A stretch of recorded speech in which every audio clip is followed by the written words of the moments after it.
햇살님 직접 더빙 오늘 영상이 도움이 되셨다면 좋아요와 구독 부탁드립니다. 알림 설정까지 해주시면 새 영상을 놓치지 않으실 수 있습니다. 이 채널에서는 앞으로 사라질 직업과 새로 태어날 직업에 대해 계속 이야기하겠습니다. 1970년 말부터 80년대 초 주유소에서 기름 넣어본 적 기억나세요? 차 세우면 직원이 달려와서 만땅이요? 하고 물어보던 그 시절 기억나세요? 그 사람들이 지금 사라지고 있습니다. 셀프 주유소가 들어서고 전기차가 달리는 시대. 오늘은 직업 이야기입니다. 사라지는 직업, 태어나는 직업. 오늘은 주유소 직원 이야기입니다. 주유소 이야기를 하려면 먼 옛날부터 시작해야 합니다. 지금 80대 어르신들이 젊었던 시절 1960년대 이야기예요. 그때는 자가용이 귀했습니다. 차가 있다는 건 부자라는 뜻이었어요. 주유소 직원은 어디로 간 걸까요? 30년 사업 경험으로 바라본 미래. 동네에 차 한 대 있으면 온 동네 사람들이 구경 나왔습니다. 와, 차다 차다 아이들이 뛰어왔어요. 어른들도 담장 너머로 슬쩍 내다봤습니다. 아버지가 아이 손잡고 나와서 저게 자동차라는 거야. 바퀴가 4개지 기름 넣으면 달리는 거야. 이렇게 설명해 줬어요. 그만큼 차가 신기한 물건이었습니다. 그 시절 길에 자동차보다 소달구지가 더 많았어요. 시골에서는 소가 끄는 수레가 운송수단이었습니다. 도시에서도 버스 몇 대, 택시 몇 대가 전부였어요. 자가용 가진 사람은 동네에서 알아주는 유지였습니다. 명절 때 그 차 타고 지나가면 동네 사람들이 수군수군했어요. 저 집 차 샀대, 돈 많은가 봐. 그런 시절이었습니다. 주유소는 시내 나가야 겨우 하나 찾을 수 있었습니다. 주유소라기보다 기름 파는 가게에 가까웠어요. 허름한 건물에 기름통 몇 개 놓고 장사했습니다. 간판도 변변찮았어요. 기름 판매소. 이런 글씨가 페인트로 대충 써 있었습니다. 주유기도 지금처럼 자동이 아니었어요. 손으로 펌프질해서 기름 넣어주는 방식이었습니다. 사장이 직접 기름 넣어줬어요. 하루에 손님 10명도 안 왔으니까 혼자서 충분했습니다. 택시, 버스, 트럭 이런 차들이 주로 왔어요. 개인 승용차는 거의 안 왔습니다. 올 일이 없었어요. 차가 없으니까요. 주유소 직원이라는 직업이 따로 없던 시절이었습니다. 사장 혼자 기름 넣어주고 돈 받고 장부에 적고 그게 전부였어요. 1970년대로 넘어오면 세상이 달라지기 시작합니다. 경제 개발이 본격화됐어요. 박정희 대통령 때 경제 개발 5개년 계획이라는 걸 했습니다. 공장이 들어서고 수출이 늘어나고 나라가 빠르게 변했어요. 새마을 운동하면서 전국에 도로가 깔렸습니다. 비포장이던 길이 포장도로로 바뀌었어요. 시골 마을까지 도로가 연결됐습니다. 차가 다닐 수 있는 길이 생긴 거예요. 도로가 깔리니까 차가 필요해졌습니다. 물건 실어 나르려면 트럭이 있어야 했고 사람 태우려면 버스가 있어야 했어요. 운수업이 커지기 시작했습니다. 1975년 현대자동차에서 포니가 나왔습니다. 우리나라가 직접 만든 첫 번째 고유 모델 자동차였어요. 그전에는 외국 차를 조립만 했거든요. 포니는 우리 기술로 만든 우리 차였습니다. 국산차 시대가 열린 겁니다. 포니가 나오면서 자가용 꿈이 현실이 되기 시작했어요. 외국 차는 너무 비쌌지만 포니는 그래도 손이 닿을 수 있는 가격이었습니다. 물론 아직은 비쌌어요. 월급쟁이가 차 사려면 몇 년을 꼬박 모아야 했습니다. 월급 한 푼 안 쓰고 3, 4년 모아야 살 수 있었어요. 그래도 꿈을 꿀 수 있게 된 거예요. 열심히 일하면 나도 차를 살 수 있다. 그 꿈이 생긴 겁니다. 그게 큰 변화였어요. 차가 조금씩 늘어나니까 주유소도 하나둘 생겨났어요. 도로변에 빨간 지붕 하얀 간판 주유소가 들어서기 시작했습니다. 예전에 허름한 기름 가게가 아니라 제대로 된 주유소였어요. 주유기도 자동으로 바뀌었습니다. 기름 종류도 나뉘었어요. 보통 휘발유, 고급 휘발유, 경유 이렇게 구분이 생겼습니다. 직원도 서너 명씩 두게 됐어요. 유니폼 입고 모자 쓰고 차가 들어오면 뛰어나갔습니다. 어서 오십시오. 만땅 넣어드릴까요? 그 인사가 시작된 거예요. 주유소 직원이라는 직업이 이때부터 본격적으로 생겨난 겁니다. 기름 넣어주는 게 직업이 된 거예요. 유니폼 입고 출퇴근하는 정식 직업이 됐습니다. 80년대가 되면 자동차가 폭발적으로 늘어납니다. 지금 80대 어르신들이 3, 40대였을 때예요. 한창 일하고 돈 벌던 시절이었습니다. 경제가 빠르게 성장했어요. 중동 건설 붐으로 돈 벌어온 사람들도 많았습니다. 내 집 마련하고 그 다음 목표가 자가용이었습니다. 아파트 사고, 차 사고. 그게 그 시대 사람들의 꿈이었어요. 대우, 르망, 현대, 소나타, 기아, 프라이드 차 이름 들으면 그 시절이 떠오르시는 분 많으실 겁니다. 소나타 나왔을 때 난리였어요. 중형차가 저 가격에 나온다고 줄 서서 샀습니다. 프라이드는 소형차인데 젊은 사람들한테 인기가 엄청났어요. 내 생애 첫 차 프라이드 이런 사람이 많았습니다. 86년 아시안게임, 88년 서울올림픽 이 큰 행사를 거치면서 차가 쏟아졌어요. 올림픽 한다고 도로도 넓히고 고속도로도 새로 깔았습니다. 차 다니기 좋은 세상이 된 거예요. 마이카 시대라고 불렀습니다. 너도 나도 차를 샀어요. 주말이면 가족 태우고 드라이브 갔습니다. 차가 있으면 어디든 갈 수 있었어요. 자유의 상징이었습니다. 주유소가 전국에 쫙 깔렸습니다. 큰 도로에는 500m마다 주유소가 있었어요. 동네마다 하나씩은 꼭 있었습니다. 주유소가 없는 동네가 없을 정도였어요. 정유사들이 경쟁적으로 주유소를 열었습니다. SKGS, 현대, 오일뱅크, S오일 이런 브랜드들이 간판을 내걸었어요. 주유소마다 정유사 로고가 크게 붙어 있었습니다. 밤에는 조명이 환하게 켜져서 멀리서도 보였어요. 도로 위의 등대 같았습니다. 이때가 주유소 직원의 전성기였어요. 한 주유소에 직원이 10명 넘게 일했습니다. 24시간 교대로 돌렸어요. 주간조, 야간조 나눠서 일했습니다. 밤에도 차가 왔으니까요. 장거리 운전하는 트럭 기사들이 새벽에 많이 왔어요. 차 한 대 들어오면 직원이 달려갔습니다. 사장님 만땅이요. 그래 만땅 넣어. 이게 그 시절 주유소 풍경이었어요. 만땅이라는 말 아시죠? 기름통 가득 채우는 거예요. 만탱크에서 나온 말입니다. 그 시절에는 만땅이 기본이었어요. 리터 단위로 넣는 사람이 별로 없었습니다. 한 번 올 때 가득 채웠어요.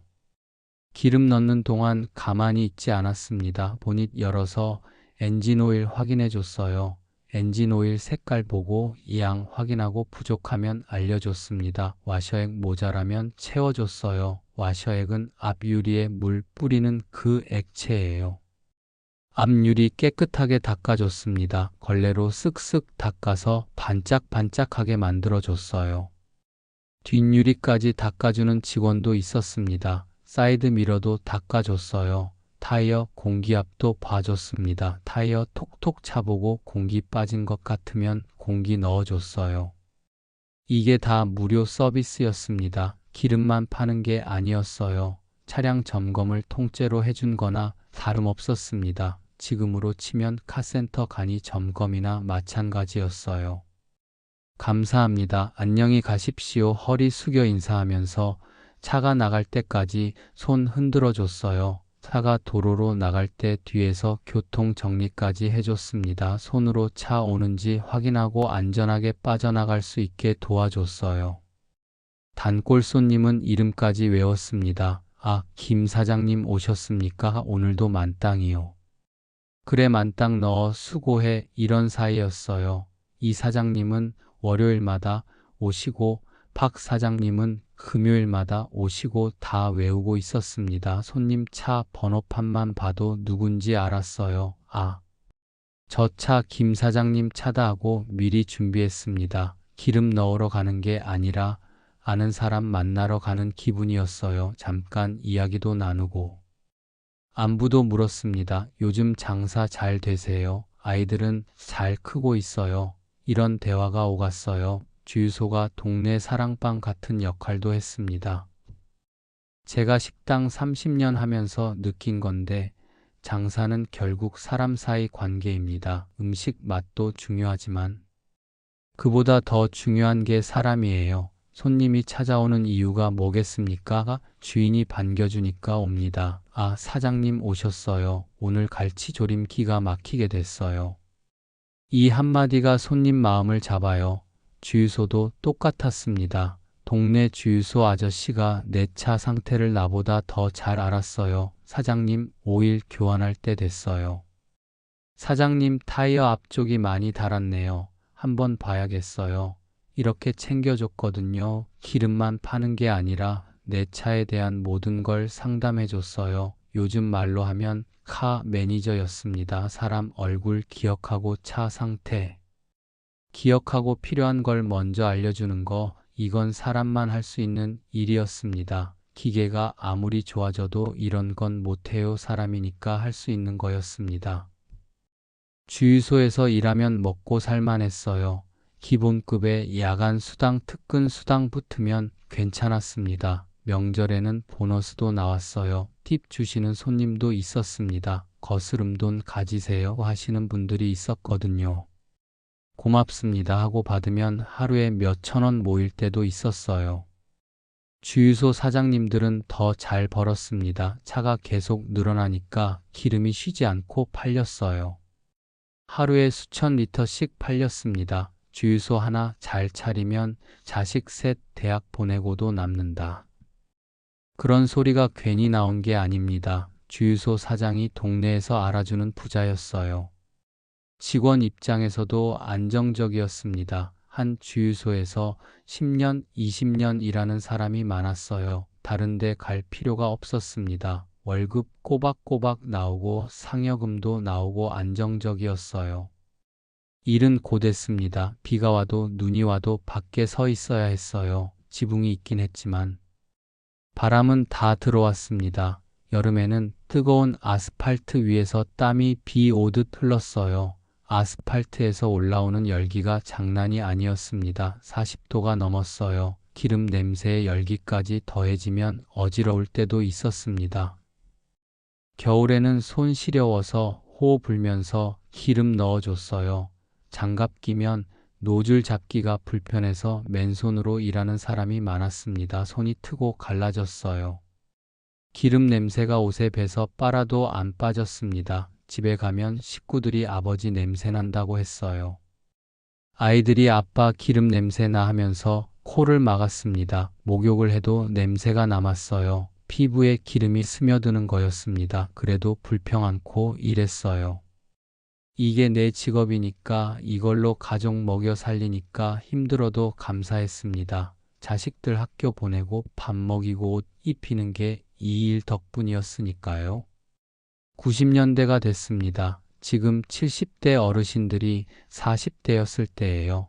자동차가 1000만 대를 넘었습니다. 1000만 대라는 숫자가 어느 정도인지 아십니까? 우리나라 가구 수가 그때 약 1200만이었어요. 거의 집집마다 차가 한 대씩 있었다는 뜻입니다. 아파트 주차장이 꽉 찼어요.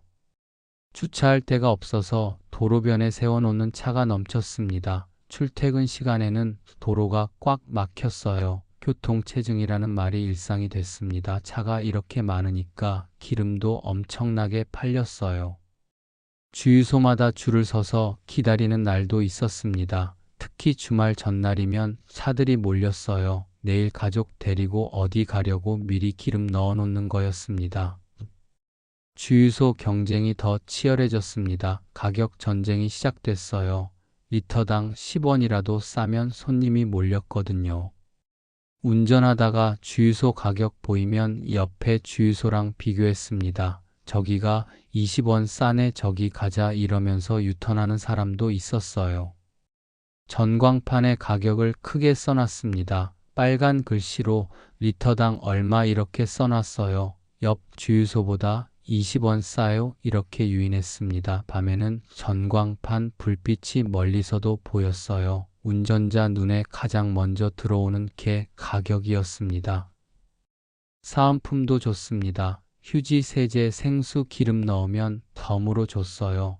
10,000원 이상 넣으시면 화투 한 벌 드립니다. 30,000원 이상 넣으시면 휴지 한 묶음 드립니다. 이런 현수막이 주유소 입구에 걸려 있었어요. 명절 때는 선물 세트까지 줬습니다. 추석에 기름 넣으면 식용유 세트 드려요. 이런 식이었어요. 손님들은 사은품 보고 주유소를 골랐습니다. 기름값 차이는 몇백 원인데 휴지 한 묶음이면 몇천 원이잖아요. 그러니까 사은품 주는 대로 갔습니다. 주유소끼리 뺏고 뺏기는 싸움이었어요. 이번 달은 저쪽이 휴지 주니까 손님 빼앗겼다 그러면 우리도 세제 줘야 한다, 이런 경쟁이었습니다. 손님은 좋았습니다. 이 주유소 저 주유소 다니면서 혜택 받았으니까요. 하지만 주유소 입장에서는 마진이 줄었어요. 기름 팔아서 남는 게 점점 줄어들었습니다. 리터당 남는 돈이 몇십 원밖에 안 됐어요. 기름을 1000리터 팔아도 몇만 원 남는 거였습니다. 거기서 직원 월급 주고 전기세 내고 사은품 사고 하면 남는 게 없었어요. 많이 팔아도 별로 안 남았습니다. 박리다매라는 말이 딱 맞았어요. 그래서 세차장, 정비소, 편의점 이런 부대시설로 돈을 벌어야 했습니다. 기름만 팔아서는 버틸 수 없는 시대가 온 겁니다. 주유소 옆에 세차장 만들고 편의점 만들고 간이 정비소도 만들었어요. 기름 넣으러 온 손님한테 세차도 하시겠어요? 오일 교환할 때 됐는데 하실래요? 이렇게 추가 매출을 올렸습니다. 그런데 이때 큰 변화의 씨앗이 뿌려졌습니다. 셀프 주유소라는 게 처음 등장했어요. 외국에서는 이미 셀프 주유가 일반적이었습니다. 미국, 유럽, 일본 다 셀프였어요. 손님이 직접 기름 넣는 게 당연한 나라들이었습니다. 하지만 우리나라에서는 낯설었어요. 기름을 내가 직접 넣는다고 위험하지 않아? 그런 반응이었습니다. 어르신들은 특히 거부감이 컸어요. 기름은 위험한 거야. 전문가가 넣어야지, 잘못하면 불 나는 거 아니야? 그렇게 말씀하셨습니다. 기름이 손에 묻으면 어떻게, 옷에 튀면 어떻게, 걱정이 많으셨어요. 당연한 거였습니다. 평생 직원이 넣어주는 걸 봐왔으니까요. 갑자기 내가 하라면 무섭죠. 그런데 셀프 주유소는 기름값이 쌌습니다. 직원 인건비가 안 드니까 그만큼 기름값을 낮출 수 있었어요. 직원 10명 월급이 한 달에 얼마겠습니까? 최소 2, 3천만 원은 됩니다. 그 돈을 아끼니까 기름값을 확 낮출 수 있었던 거예요. 리터당 50원에서 100원까지 차이가 났습니다. 한 번만 딱 넣으면 2, 3천 원 아꼈어요. 한 달에 4번 넣으면 10,000원 가까이 아끼는 겁니다. 1년이면 10만 원 넘게 차이가 났어요.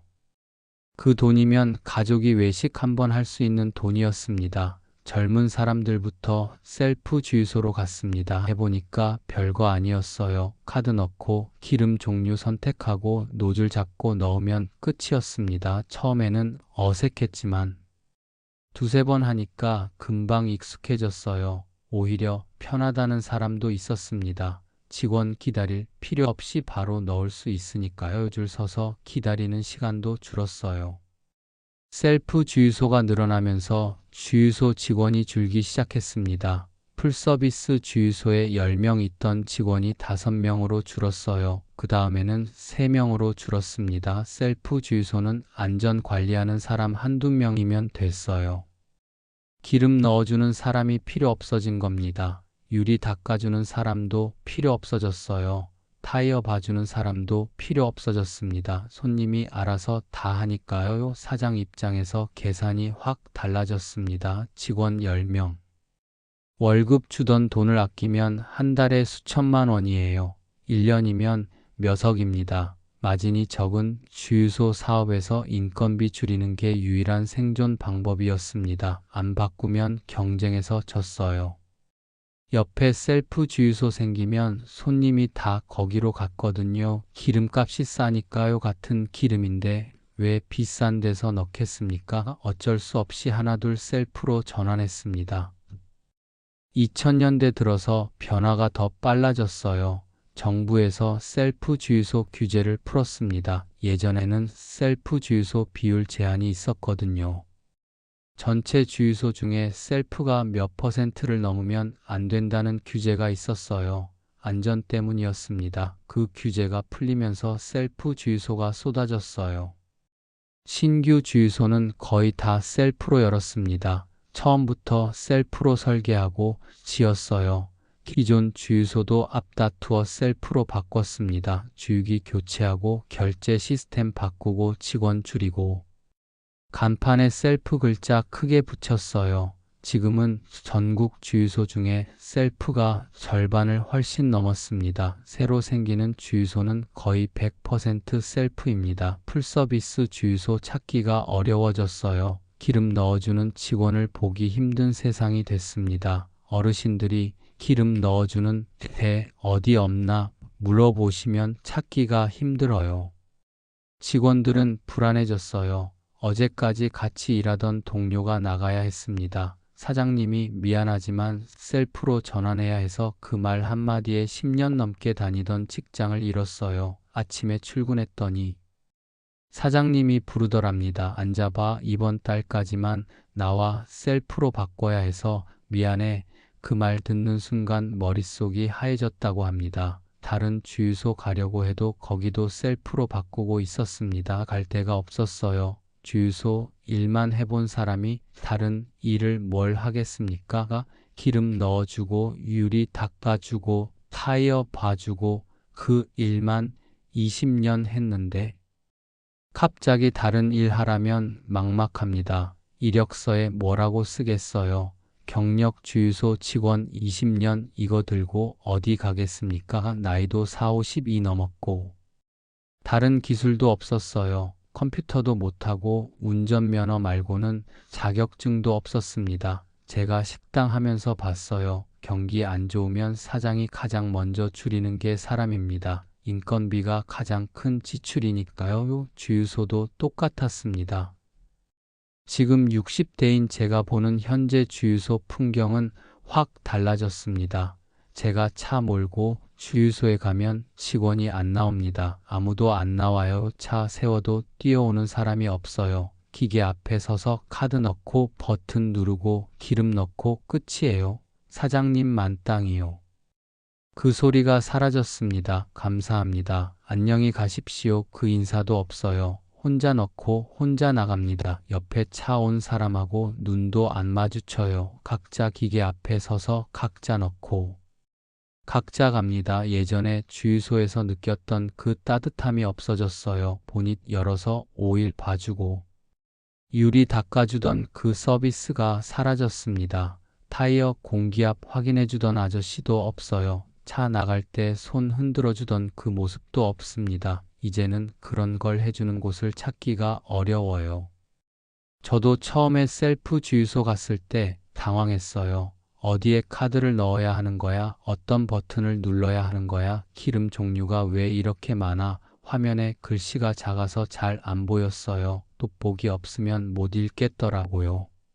멀뚱멀뚱 서 있었습니다. 옆에 젊은 사람이 도와줬어요. 아저씨 여기 카드 넣으시고 여기 누르세요. 이 버튼이 휘발유예요. 고마웠지만 창피했습니다. 내가 이것도 혼자 못하나 싶었어요. 60이 넘은 사람이 기계 앞에서 쩔쩔매는 모습이 한심하게 느껴졌습니다. 지금은 익숙해졌지만 처음에는 정말 어려웠어요. 저만 그런 게 아닙니다. 우리 식당에 오시는 어르신들도 셀프 주유소 이야기를 많이 하세요. 나는 아직도 셀프 못해 사람 있는 데만 가. 그러면 기름값이 비싸잖아. 비싸도 어쩔 수 없어. 기계가 무서워. 버튼 잘못 누르면 어떻게, 기름이 넘치면 어떻게, 불나면 어떻게, 이런 걱정을 하세요. 자식한테 전화해서 셀프 주유소에서 기름 어떻게 넣어 물어보는 분도 계세요. 자식이 아버지 그냥 사람 있는데 가세요 하면 그래야지 뭐 하시면서 비싼 기름값 내고 넣으시는 거예요. 세상이 너무 빨리 변해서 따라가기 힘든 분들이 정말 많습니다. 기계가 사람을 대신하는 세상이 반갑지만은 않아요. 편리해진 건 맞지만 그 편리함 뒤에 소외되는 사람들이 있습니다. 더 무서운 변화가 지금 일어나고 있어요. 무인 주유소가 등장했습니다. 셀프 주유소는 그래도 관리하는 직원이 한두 명 있었어요. 혹시 기름이 넘치면 달려가서 처리해주고, 기계가 고장나면 수리 전화해주고, 결제가 안 되면 도와주는 사람이 있었습니다. 그래도 사람이 있으니까 마음이 놓였어요. 뭔가 잘못되면 저기 있는 직원한테 물어보면 되니까요. 무인 주유소는 아예 사람이 없습니다. 완전 무인이에요. 카메라로 감시하고 문제 생기면 원격으로 처리합니다. 어딘가 관제센터에서 모니터로 지켜보는 거예요. 화면으로 보다가 뭔가 이상하면 스피커로 안내합니다. 손님 노즐을 제대로 꽂아주세요. 이런 소리가 스피커에서 나와요. 사람이 한 명도 없는 주유소에서 혼자 기름 넣고 혼자 나가는 겁니다. 밤에 가면 더 을씨년스러워요. 불빛만 환하고 사람은 없습니다. 기계 소리만 윙윙 거려요. 처음 가면 좀 무섭기까지 합니다. 이게 지금 현실이에요. 전국의 무인 주유소가 빠르게 늘고 있습니다. 왜 늘겠습니까? 사장 입장에서는 인건비가 제로니까요. 직원 한 명 월급이 한 달에 최소 200만 원입니다. 2명이면 400만 원이에요. 1년이면 5천만 원 가까이 됩니다. 그 돈을 아끼면 기름값을 더 낮출 수 있어요. 리터당 50원 더 싸게 팔 수 있는 겁니다. 손님은 싼 데로 갑니다. 같은 기름인데 50원이라도 싸면 거기로 가요. 한 번 만땅 넣으면 2,000원, 3,000원 차이 나니까요. 한 달이면 10,000원 넘게 차이 납니다. 사람 있는 주유소는 점점 설 자리가 없어지고 있어요. 가격으로 이길 수가 없으니까요. 서비스로 이기자 해도 요즘 손님들은 서비스보다 가격을 봅니다. 특히 젊은 손님들은 더 그래요. 기름 넣는데 무슨 서비스가 필요해, 싸면 되지, 이런 생각이에요. 주유소 숫자 자체도 줄고 있습니다. 2000년대 초반에 전국에 13,000곳이 넘었던 주유소가 지금은 12,000곳 아래로 내려왔어요. 1,000곳 넘게 사라진 겁니다. 해마다 수백 곳씩 문 닫고 있습니다. 한 달에 수십 곳씩 없어지는 거예요. 이번 달에도 어딘가에서 주유소가 문을 닫았을 겁니다. 기름값 마진은 줄고 인건비는 오르고 전기차는 늘어나고 삼중고에 시달리는 거예요. 세 가지가 동시에 주유소를 조이고 있습니다. 마진은 리터당 몇십 원밖에 안 남고 최저임금은 계속 올라가고 전기차 타는 사람은 기름을 안 넣으니까요. 삼중고가 아니라 사면초가입니다. 동네 주유소가 하나둘 없어지고 있습니다. 어르신들이 불편해하세요. 우리 동네 주유소 문 닫았어. 이제 멀리 가야 해. 이런 이야기가 나와요. 시골은 더 심합니다. 주유소 하나 없어지면 기름 넣으러 30분을 달려가야 하는 곳도 있어요.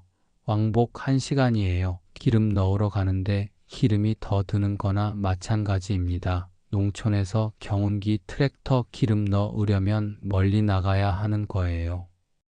도시에서도 단골 주유소가 문 닫았다는 이야기 심심찮게 들립니다.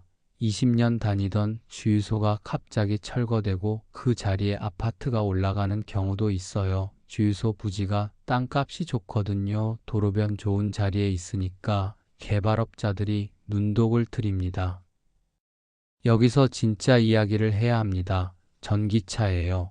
지금 40, 50대가 마주할 미래입니다. 이게 진짜 무서운 변화예요. 셀프 주유소, 무인 주유소 이런 건 시작에 불과합니다. 전기차는 기름이 필요 없어요. 전기로 달립니다. 배터리에 전기를 충전해서 모터로 바퀴를 굴리는 거예요. 엔진이 없습니다. 기름 탱크가 없어요. 배기관도 없습니다. 충전기에 꽂으면 끝이에요. 스마트폰 충전하듯이 차도 충전하는 겁니다. 집에서 자기 전에 꽂아 놓으면 아침에 완충돼 있어요. 주유소에 갈 이유가 없어집니다. 이게 무슨 뜻이겠습니까? 주유소라는 공간 자체가 필요 없어질 수 있다는 뜻이에요.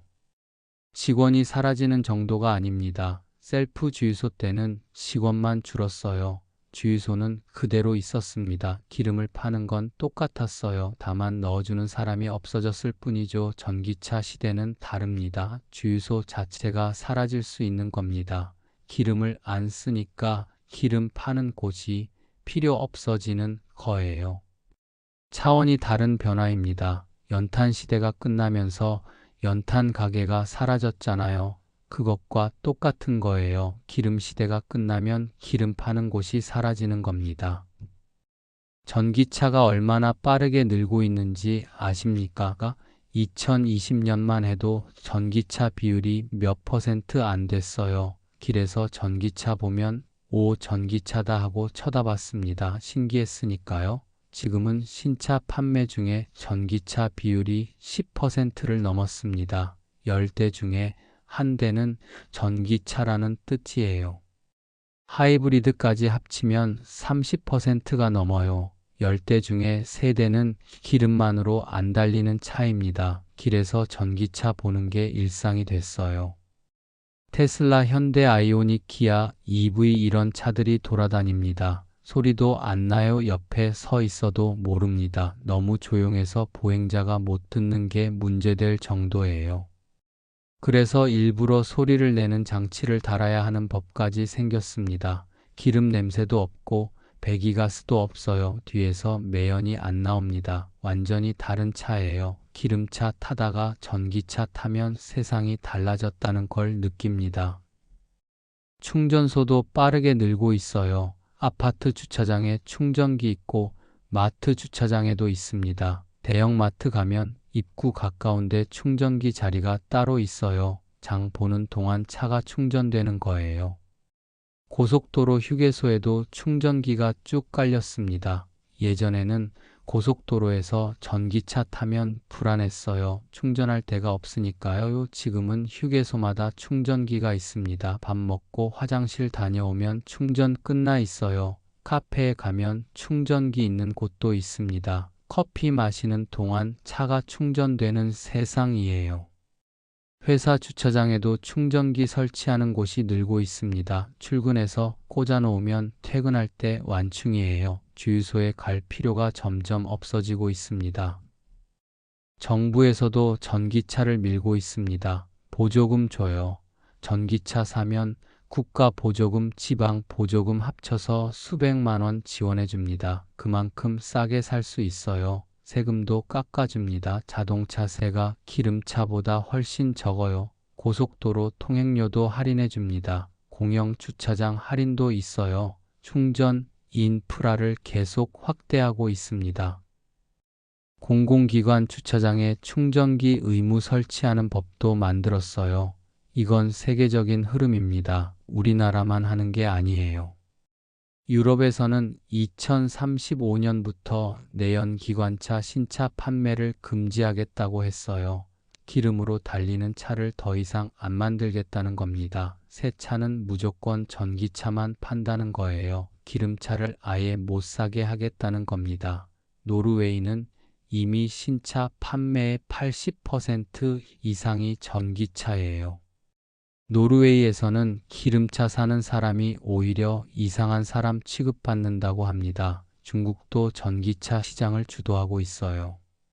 비아디라는 중국 회사가 전기차를 엄청나게 만들어서 전 세계에 팔고 있습니다. 가격도 싸요. 세계가 다 그쪽으로 가고 있습니다. 우리나라도 따라갈 수밖에 없어요.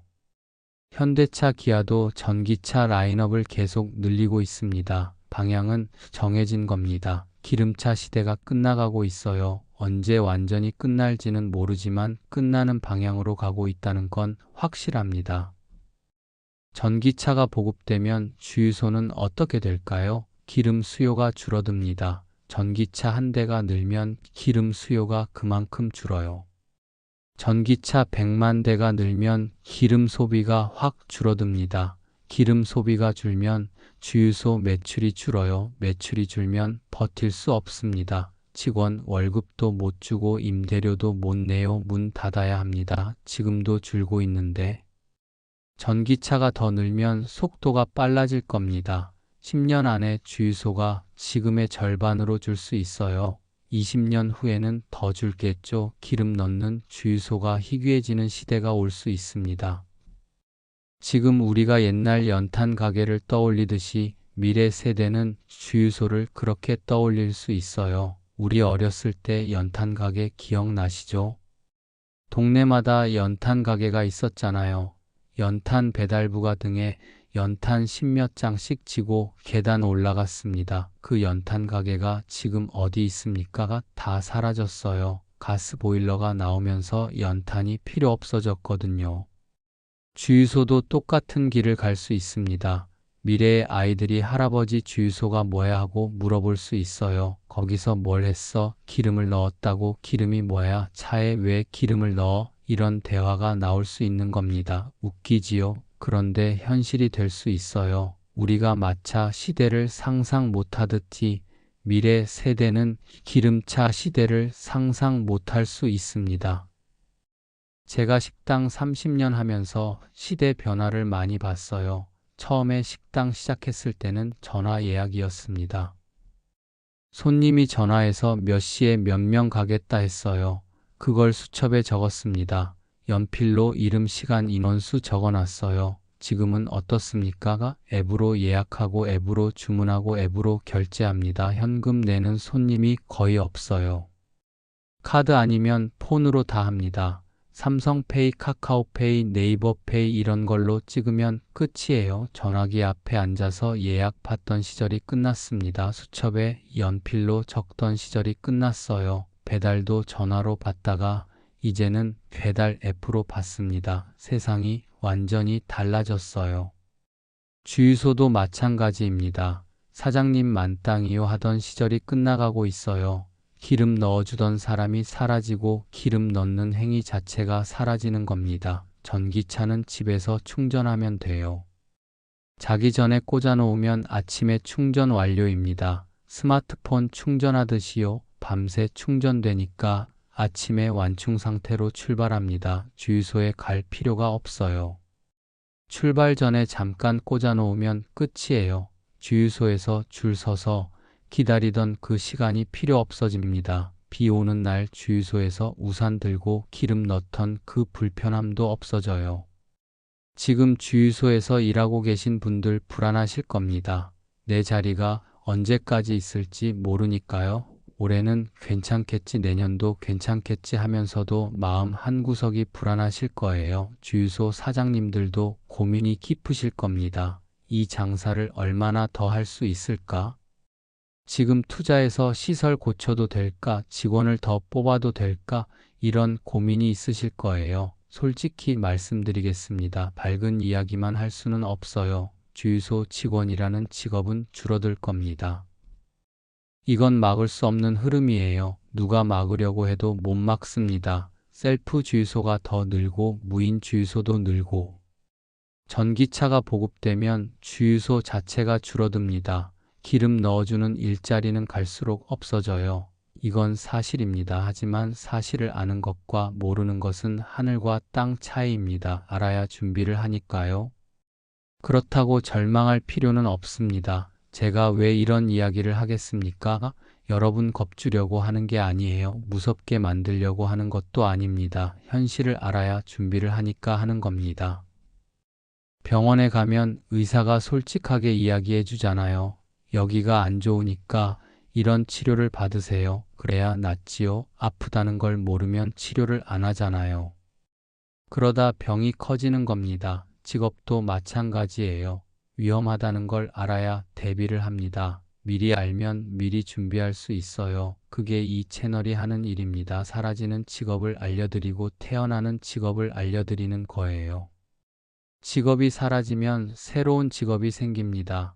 역사가 그래왔어요. 항상 그래왔습니다. 한 번도 예외가 없었어요. 마차꾼이 사라지니까 택시기사가 생겼습니다. 마차 끄는 사람이 수만 명이었어요. 자동차가 나오면서 마차꾼은 다 사라졌습니다. 그 대신 택시기사, 버스기사, 트럭기사가 생겼어요. 사라진 일자리보다 생긴 일자리가 더 많았습니다. 전화교환원이 사라지니까 통신기사가 생겼어요. 예전에는 전화 걸려면 교환원한테 연결해달라고 해야 했어요. 자동 교환기가 나오면서 교환원이 사라졌습니다. 대신 교환기 설치하고 관리하는 통신 기사가 생겼어요. 연탄 배달부가 사라지니까 가스 배관공이 생겼습니다. 연탄 지고 계단 올라가던 사람들이 사라지고 가스 배관 설치하는 사람들이 생긴 거예요. 타자수가 사라지니까 컴퓨터 기사가 생겼어요. 타자기로 문서 치던 사람들이 사라지고 컴퓨터 다루는 사람들이 생겼습니다. 비디오 가게가 사라지니까 넷플릭스가 생겼어요. 동네 비디오 가게에서 테이프 빌려보던 시절이 끝나고 인터넷으로 영화 보는 시대가 왔습니다. 사라지는 쪽이 있으면 반드시 생겨나는 쪽이 있어요. 세상은 그렇게 돌아갑니다. 한쪽 문이 닫히면 다른 쪽 문이 열려요. 그게 세상의 이치입니다. 주유소 직원이 사라지면 어떤 직업이 생길까요? 첫 번째로 전기차 충전소 관리사가 생깁니다. 충전기를 설치하고 점검하고 수리하는 사람이 필요해요.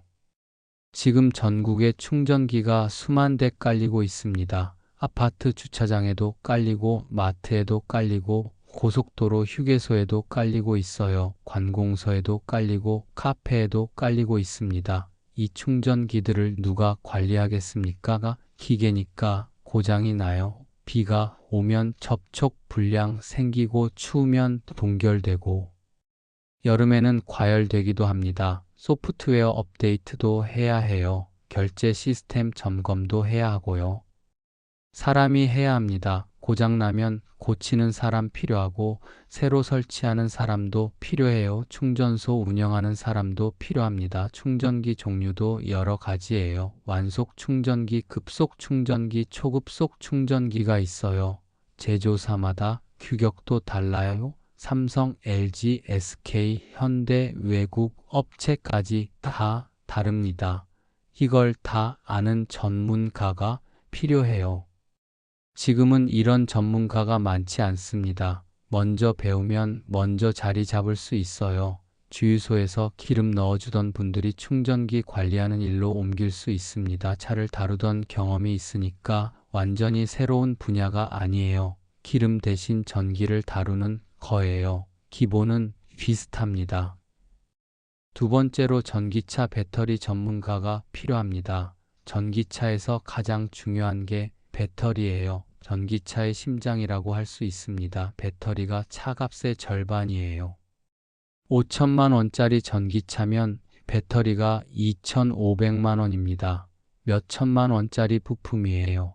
이 배터리를 진단하고 교체하고 재활용하는 일이 필요합니다. 배터리 상태를 점검하는 것도 기술이에요. 겉으로 봐서는 모릅니다. 전용 장비로 진단해야 해요. 배터리 수명이 얼마나 남았는지, 성능이 얼마나 떨어졌는지 확인하는 거예요. 중고 전기차 살 때 이 진단이 아주 중요합니다. 배터리 상태에 따라 차값이 수백만 원 차이 나거든요. 배터리 수명이 다하면 버리는 게 아닙니다. 차에서는 못 쓰지만 다른 용도로 재활용할 수 있거든요. 에너지 저장 장치로 쓸 수 있어요. 태양광 발전소에서 낮에 만든 전기를 저장했다가 밤에 쓰는 데 사용할 수 있습니다. 가정용 비상 전원으로도 쓸 수 있어요. 캠핑장 전원으로도 쓸 수 있고요. 아예 분해해서 리튬, 니켈, 코발트 같은 원자재를 뽑아낼 수도 있습니다. 이 원자재들이 비싸요. 새로 캐는 것보다 재활용하는 게 경제적입니다. 환경에도 좋고요. 배터리 재활용 산업이 엄청나게 커지고 있어요. 우리나라 배터리 회사들이 세계 최고 수준이잖아요. LG, 삼성, SK 이런 회사들이 세계 시장을 주도하고 있습니다. 이 산업이 커지면 관련 일자리도 엄청 늘어나요. 이런 일을 하는 전문가가 앞으로 수만 명은 필요합니다. 완전히 새로운 산업이 열리는 겁니다. 세 번째로 전기차 정비사가 새로운 직업이에요. 기름차하고 전기차는 구조가 완전히 다릅니다. 엔진이 없어요. 실린더, 피스톤, 크랭크축 이런 게 다 없습니다. 변속기도 없어요. 기어 바꿀 필요가 없거든요. 배기관도 없습니다. 배기가스가 안 나오니까요. 기름차 정비하던 기술로는 전기차를 못 고칩니다. 전기 모터, 배터리, 전자 제어 장치, 회생 제동 시스템 이런 걸 다룰 줄 아는 사람이 필요해요. 전기차는 고압 전기를 씁니다. 400V 이상이에요. 가정용 전기가 220V인데 그 2배입니다. 잘못 만지면 감전돼요. 그래서 안전 교육도 받아야 합니다. 자격증도 따야 해요. 지금 전기차 정비할 수 있는 기술자가 부족합니다. 수요는 폭발적으로 늘어나는데 사람이 없어요. 정비소에 전기차 가져가면 우리는 전기차 못 봐요 하는 곳이 아직 많습니다. 여기에 기회가 있어요. 먼저 배우는 사람이 이 시장을 잡을 겁니다. 네 번째로 주유소 부지가 변신할 겁니다. 기름 파는 곳에서 전기 충전하는 곳으로 바뀌겠죠. 그런데 충전은 기름 넣는 것처럼 5분이면 끝나는 게 아니에요. 급속 충전도 30분은 걸립니다. 완속이면 몇 시간이에요. 그 시간에 뭘 하겠습니까? 가만히 서서 기다리겠습니까? 아무도 그러고 싶지 않겠죠. 카페에서 커피 마시겠죠. 편의점에서 간식도 사고요. 세차도 하겠죠. 간단한 차량 점검도 받을 수 있겠죠. 아이들이 놀 수 있는 공간도 있으면 좋겠죠. 와이파이 빵빵한 업무 공간이 있으면 노트북 들고 가서 일할 수도 있어요. 복합 문화 공간으로 바뀔 수 있습니다. 충전하면서 쉬어가는 공간이 되는 거예요. 그런 곳을 운영하는 새로운 일자리가 생깁니다. 생각해 보세요. 예전에 주유소에서 5분 만에 나갔잖아요. 기름 넣고 돈 내고 바로 나갔습니다. 주유소에서 돈 쓸 일이 기름값밖에 없었어요.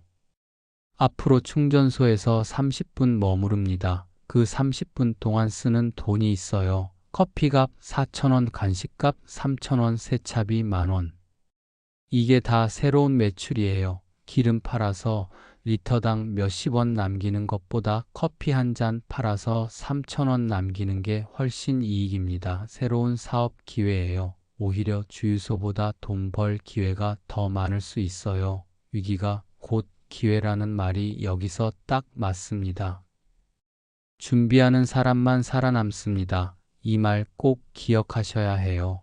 제가 30년 장사하면서 배운 가장 큰 교훈입니다. 세상은 기다려주지 않아요. 내가 준비하든 안 하든 세상은 변합니다. 내가 싫다고 해서 세상이 안 변하는 게 아니에요. 셀프 주유소 싫다고 셀프 주유소가 안 생깁니까? 전기차 싫다고 전기차가 안 나옵니까? 세상은 그냥 변해요. 준비한 사람한테 기회가 오고 준비 못한 사람은 밀려납니다. 냉정하지만 사실이에요. 제가 식당 하면서도 그랬습니다. 처음에 배달 앱 나왔을 때 이게 뭐야 했어요.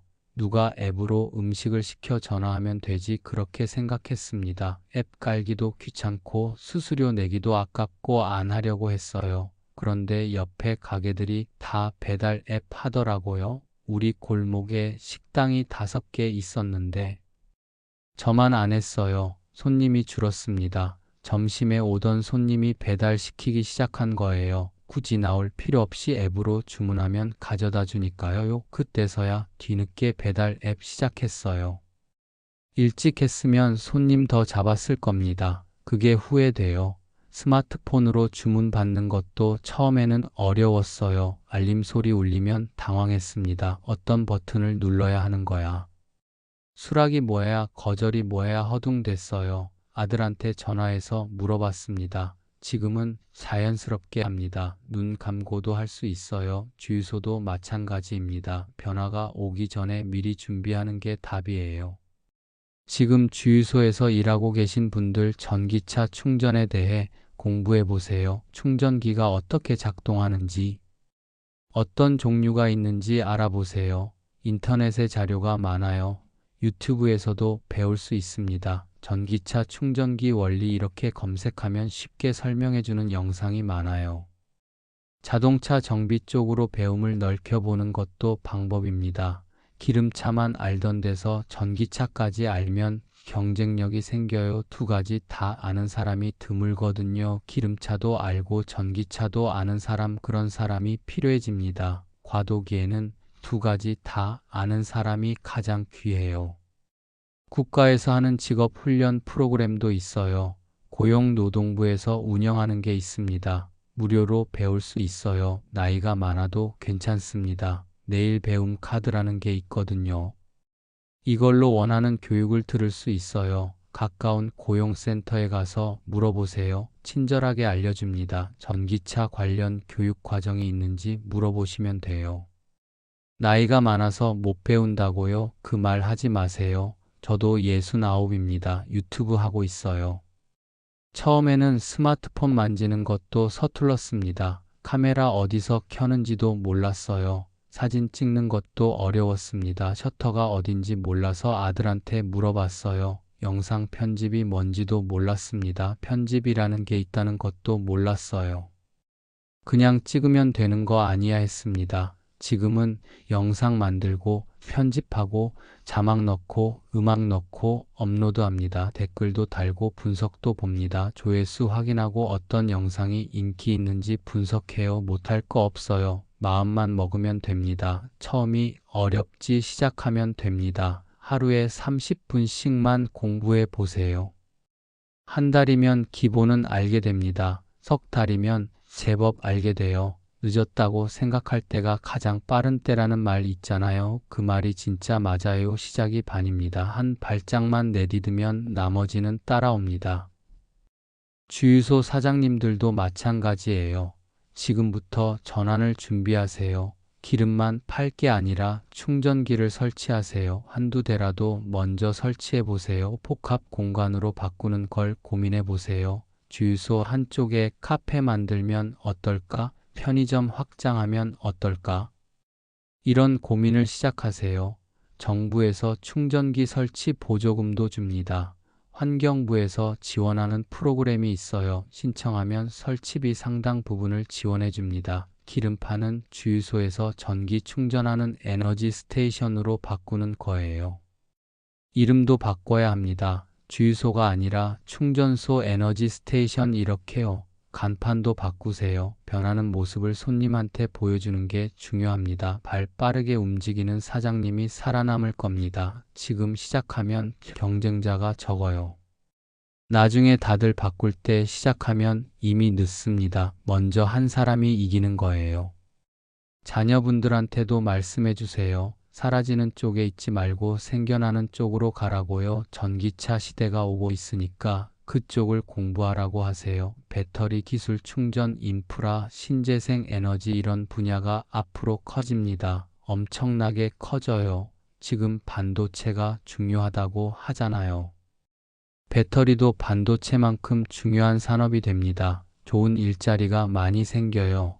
연봉 높은 일자리가 생깁니다. 우리 자녀들이 그 기회를 잡을 수 있도록 알려줘야 해요. 부모가 세상 흐름을 알아야 자녀한테 길을 알려줄 수 있습니다. 우리가 젊었을 때 부모님이 공부해라, 기술 배워라 하셨잖아요. 그 말씀 덕분에 우리가 여기까지 왔습니다. 지금은 우리가 자녀한테 전기차 공부해라, 배터리 기술 배워라 이렇게 말해줘야 할 때입니다. 그게 부모 세대가 할 수 있는 가장 중요한 일이에요. 오늘 이야기 정리하겠습니다. 주유소 직원은 1970년대 자동차가 늘면서 생겨난 직업이에요. 80년대 마이카 시대의 전성기를 맞았습니다. 사장님 만땅이요. 그래 만땅 넣어. 그 시절이 황금기였어요. 직원이 달려가서 기름 넣어주고 유리 닦아주고 오일 확인해주고 타이어 봐주고 허리 숙여 인사하던 그 시절이었습니다. 주유소가 동네 사랑방이던 그 시절이었어요. 90년대 경쟁이 치열해지면서 마진이 줄었고 셀프 주유소가 등장하면서 직원이 줄기 시작했습니다. 2000년대 들어 셀프가 대세가 됐어요.